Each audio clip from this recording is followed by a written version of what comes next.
What's going on, everybody? This is Chris Classic dropping a car vlog. As you can see, it's a wonderful day in Indiana. I'm on the way to work. Hope you guys are having a wonderful day. Nobody tells you today. Remember that God loves you, Christ loves you, I love you as well. I pray for that Holy Spirit to dwell upon us so we can all be on one accord and understand the true meaning of being righteous and holy. Make sure you subscribe to this channel, the Take It On Podcast, where I talk about wrestling topics. I interview wrestlers and I put up my matches as Classic Outfit. Check out some of the matches on the playlist. Also, subscribe to my second YouTube channel, C3 Ultimate Wrestling. That is me and my wife's professional wrestling company. We have been doing it for 5 years, and we are getting ready for our next show, our first show of the year, called Still the Show, April 20th, Crown Point, Indiana. So if you're in the northwestern Indiana, if you in Chicago, you in Harvey, you in Gary, Indiana, you in East Chicago, you in Hammond, Griffith, St. John, if you around, just come to the show. Tickets are $5 off on Eventbrite. I'm very excited. The show is about a little over a month away. I'm very excited, and it'll be nice to see some of the subs, some of the fans and friends and family to be there. I wanted to talk about something good today. I wanted to tell you guys that I'm very happy being an independent professional wrestler. And I wanted to say some of the perks, of being it. Now, everything has its ups and downs when it comes to it, but for the most part, if this was more down than up for me, I wouldn't do it. So I did want to say that I really do enjoy being an independent professional wrestler. Now, March not only marks my son's 16th birthday, which it is today, love you, Jamari, but it also marks 12 years of me being in the wrestling business. Now, I grew up most of my life as a fan. I watched it with my great-grandfather, and that's how I developed a love into professional wrestling. When I met my soon-to-be wife, she actually used to wrestle before she had the first child. That's how I got into the business, because basically she was wrestling before she even met me. And then now she comes in, back and forth when she wants to. She doesn't have to do it anymore. I still think she's one of the best women wrestlers out there. Wrestlers, because of the mind. But going back into it, 12 years. So 12 years, I thank God for that. Just one serious injury that I put on myself. It's nobody else's fault but my own. Truly blessed. I've met a lot of fans at shows. I've met people here on YouTube and show me love and share my content, or we talk about things, and sometimes we don't have the same opinion, and that's fine. You know what I'm saying? It's not the end of the world. You know what I'm saying? We gotta worry about Revelation coming soon. So, but going into it, I love being an independent professional wrestler, and I wanted to say the perks. Now, I did a small YouTube short about this, but I want to talk more about it. Being an independent wrestler, you make your own schedule, and that's one of the things that I like. Sometimes I'm wrestling 1 time a month, sometimes I'm wrestling 3 times a month, sometimes I'm not wrestling at all in a month. It happens. If I have the need to want to wrestle more often, I can send people my resume, I can talk to people and say, hey, I would like to do this, I've been doing this for a long time. Some know you, some do not. It happens. But I can make my own schedule.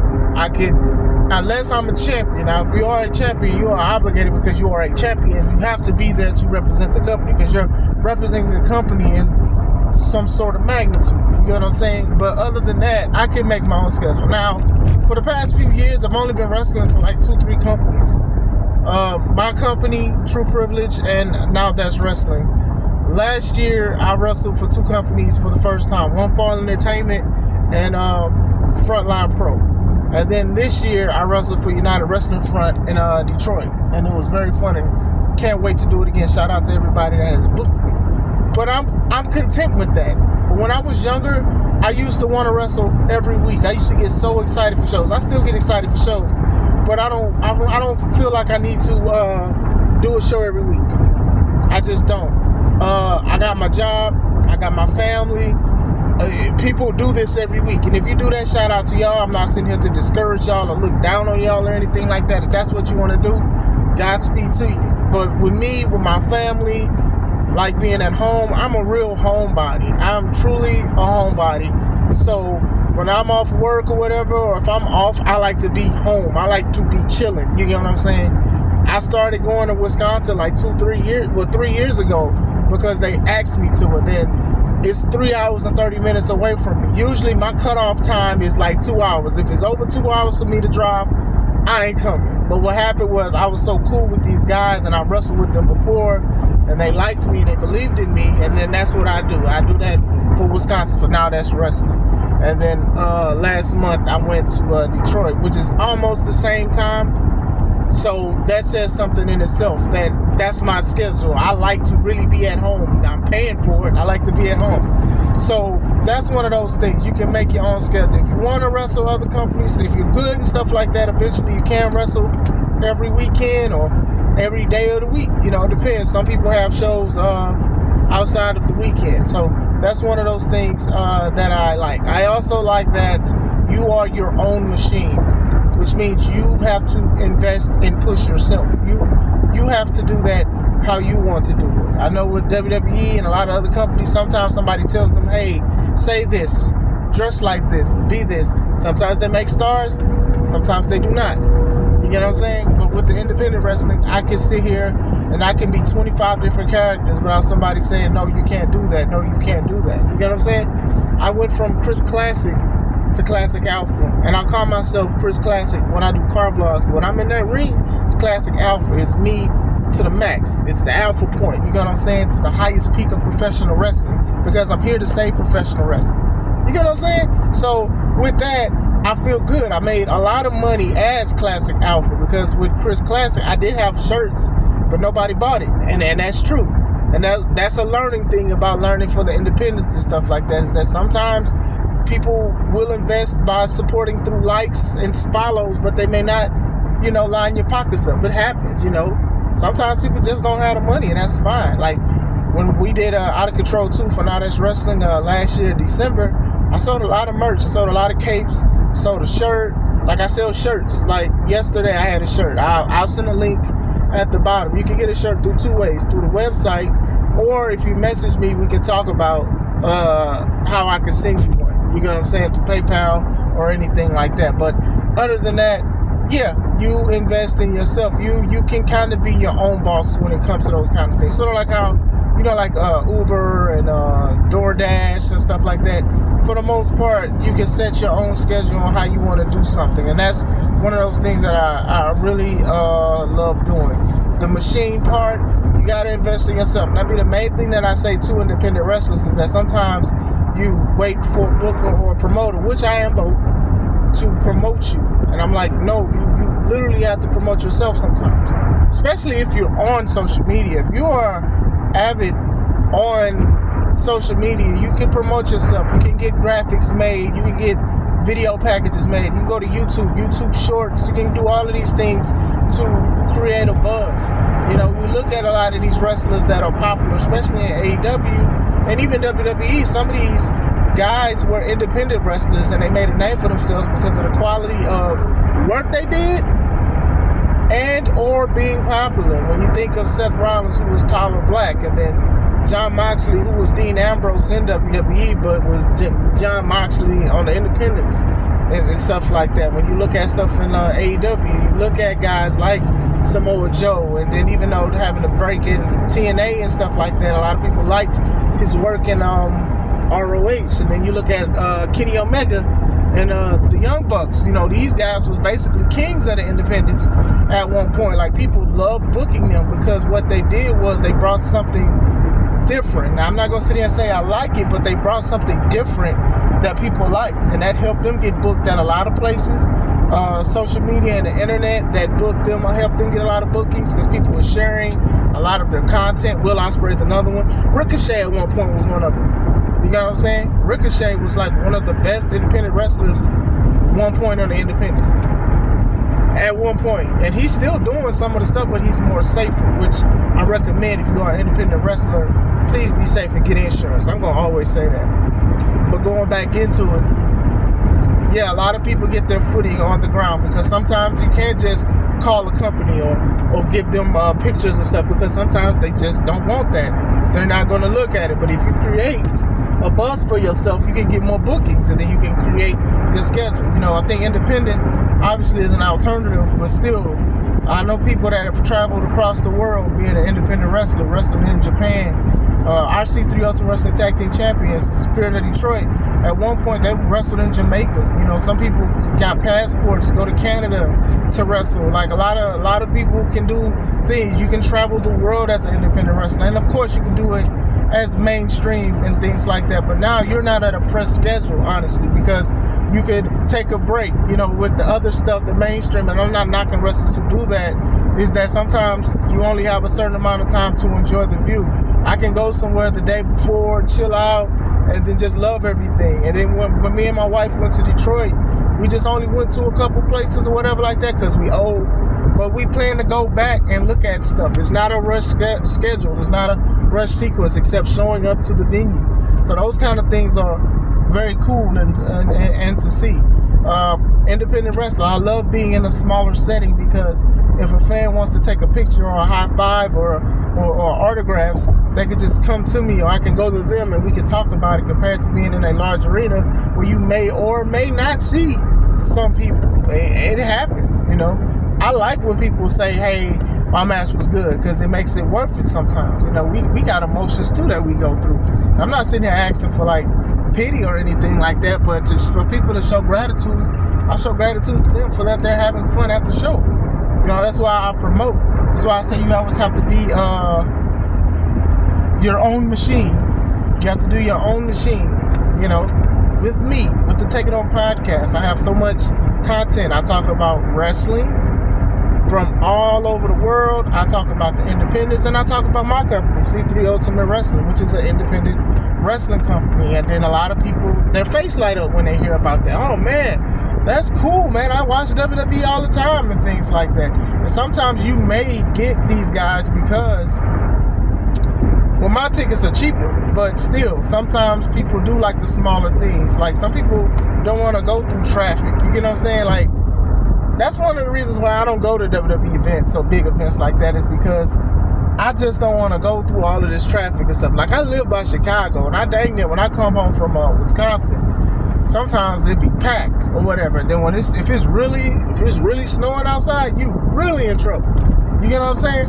But those are one of the things that I really do like. You know, you promote yourself. You know, you're not asking people permission to say, can I do this and can I do that? You take that risk. Sometimes it works, sometimes it does not work. But I truly do love being an independent wrestler. Sometimes you get the perks of people showing gratitude, buying your merchandise, liking what you do, making your schedule, you know, enjoying like the road and certain things like that. You know, those road trips sometimes be therapeutic to me when I'm driving hours and stuff like that, because I'm thinking about what my match is going to be. I'm thinking about how I'm going to do it. I'm thinking about my life. Or I'm thinking about God and like listening to certain things or listening to my music. Sometimes you do these kind of things, you know, compared to being on a plane with a lot of people who may stink. And let me reiterate, I'm not attacking anybody that's on mainstream or have busy schedules and stuff like that. I'm just saying what I love about being an independent professional wrestler. The biggest thing to me, though, is my schedule. You get what I'm saying? It may be a time where it'll be like, hey, I want to wrestle more. I want to wrestle every week. That ain't the time right now. So, like I said, I enjoy going home, going to sleep, and being around my family and stuff. But when it's time to wrestle, like, I feel like it's sufficient. My schedule for wrestling is sufficient. Next month is Now That's Wrestling, April 13th, Wrestle Riot.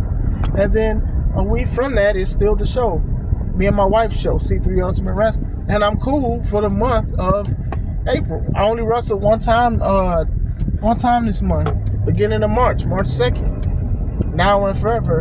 And I'm cool with that. But if I want to wrestle other companies, I could message people, I could show people, or I can network. And that's a good thing too, is that you can network with other companies and stuff like that.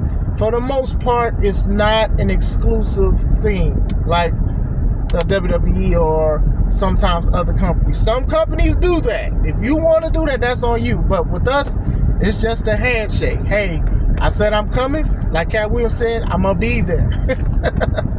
So, with that being said, like, I can wrestle for multiple companies. And sometimes you can put your that on your resume. Hey, I wrestle for Now That's Wrestling. I wrestle for True Privilege Wrestling. I wrestle for United Wrestling Front. I wrestle for C3 Ultimate Wrestling. Sometimes promoters and bookers look at that stuff because, hey, if you're wrestling at these legit companies, you must be special.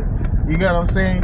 Yeah, like I said, it's not like a contract. You know, sometimes it's just show up and then they'll see what happens. But that's just a wonderful thing that I don't have to have like the obligation. Like I need to be there for 5 weeks or anything like that, unless I agreed on it. Now, if you agree on it, then that's one thing. Like I said, when I did my pet peeve video, I talked about it. I'm like, hey, if you don't want to do a booking, then just be professional and say you don't want to do the booking. Don't just turn around and say you got a flat tire, and you've had a lot of flat tires this year and it's only March. You get what I'm saying? So that's what I'm saying. So I just love being an independent professional wrestler. I know a lot of people think like, oh, well, what do you mean professional? Some people think when you say professional, like the pros, as in like WWE or even AEW. But when I say professional, I say like how I carry myself, because there is a certain standard that we have to carry as professional wrestlers.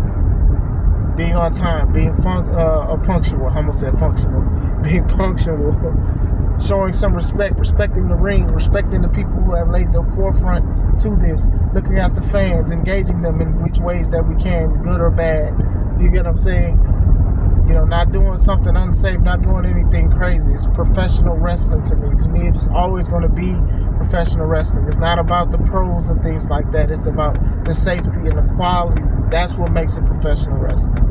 But I did want to talk about that for a little bit, you know, to just, you know, and like I said, with mainstream stuff, you can do a whole bunch of things. And I know a lot of wrestlers that are independent wrestlers, they want to do mainstream. But then you also have some mainstream that want to do independent wrestling, because sometimes if you are cut from the top companies, you could go to independent wrestling and make a name for yourself. You get booked a lot of places.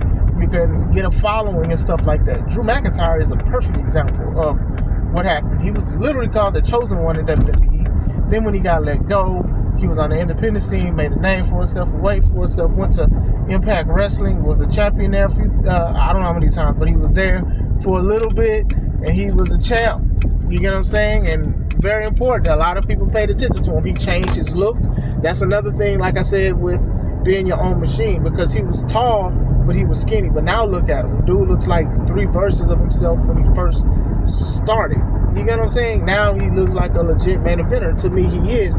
But he can also go in between mid-card and main event. So some people do that. I see guys like Mustafa Ali doing the same thing. Even Nick Nemeth. I could definitely see them doing that. And I'm not saying they'll go back to WWE, but maybe AEW. You know, Nick is in New Japan currently. And then I know that Mustafa, he's the X Division champion in TNA. So, you know, a lot of people may look down on us and may not look at us, but trust me, when you make enough noise, people will know. I've always said that when it comes to promoting is the more people who know, the more people who show. So if I got a room of 100 people, if I don't tell those 100 people about my wrestling show, 9 times out of 10, those 100 people, nobody out of that 100 is going to come to the show. But if I tell everybody, I may have a chance of actually packing out the place with 100 people. It just depends on how you do it and how you say it. Because like I said, you have to be your own machine. And sometimes literally getting out the mud is the best way, because sometimes you cherish it because you don't want somebody to take it, or you don't want to take it for granted either. You know, we don't know when we're going to drop dead. So sometimes getting out the mud is a good thing. And I'm proud that we're doing it because we're coming out clean. But I did want to talk to you guys about that real quick. If you have any questions about the life of an independent wrestler, I'm here. Just leave it in the comments. I don't mind comment. Make sure you like, subscribe. Make sure you share it if you want to. Share it for anybody else. I hope you guys are having a wonderful day. This is Chris Classic. Let's take it home.